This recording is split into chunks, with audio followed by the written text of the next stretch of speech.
আজ আমি প্রমাণ করে দেব কিভাবে 4 ধরনের আত্মীয় স্লো পয়জনের মতো আপনার কেরিয়ার এবং ব্যাংক ব্যালেন্স শেষ করে দিচ্ছে। সারা জীবন কি এদের কথাই নাচবেন নাকি নিজের জীবনটা বাঁচাবেন? সিদ্ধান্ত আপনার। প্রথম ধরন, মিষ্টিভাষী গুপ্তচর বা ডাবল এজেন্ট। এরা হলো আত্মীয়দের মধ্যে জেমস বন্ড। এদের কাজ হলো আপনার হাঁড়ির খবর নেওয়া। এরা দেখতে খুব নিরীহ। আপনার বাসায় আসবে, সোফায় বসে আয়েশ করে চা খাবে আর খুব দরদ দিয়ে জিজ্ঞেস করবে, বাবা তোমার স্যালারি এখন কত হলো, সেভিংস কেমন করছো?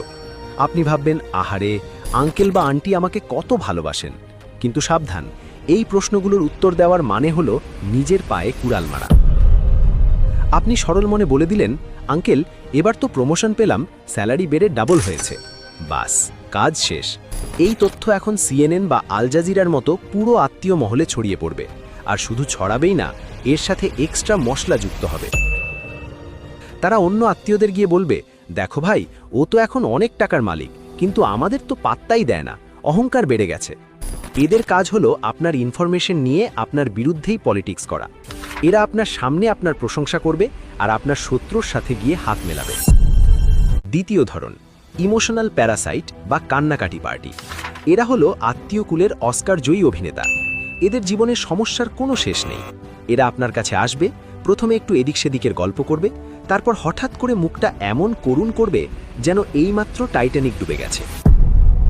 বলবে, বাবা আর বলিস না, তোর খালুর ব্যবসায় লস, ঘরে চাল নেই, ছোট মেয়েটার স্কুলের বেতন দিতে পারছি না।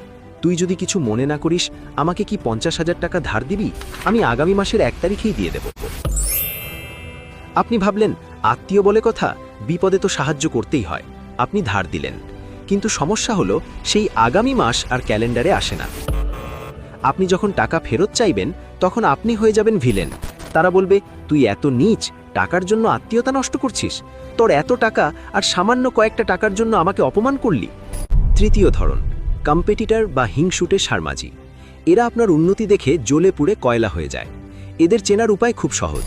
আপনি যখন কোনো ভালো খবর দেবেন, এদের মুখের এক্সপ্রেশন দেখবেন, মনে হবে যেন তারা করলা ভাজি চিবিয়ে খাচ্ছে।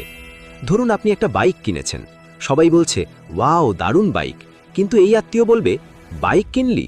বাইকে তো অ্যাক্সিডেন্ট বেশি হয়, আর এই মডেলে তো মাইলেজ কম, এর চেয়ে সেকেন্ড হ্যান্ড একটা গাড়ি কিনতি, প্রেস্টিজ বাড়ত। অর্থাৎ আপনার আনন্দ মাটি করে দেওয়াই এদের প্রধান লক্ষ্য। আপনি যদি বলেন, আমি ইউটিউবিং শুরু করেছি, তারা বলবে, ওসব করে ভাত জুটবে না, বিসিএস এর পড়া পর। আপনি যদি বলেন, আমি বিসিএস দিচ্ছি, তারা বলবে, এখন তো মামা খালু ছাড়া চাকরি হয় না, তুই বরং বিদেশ যা।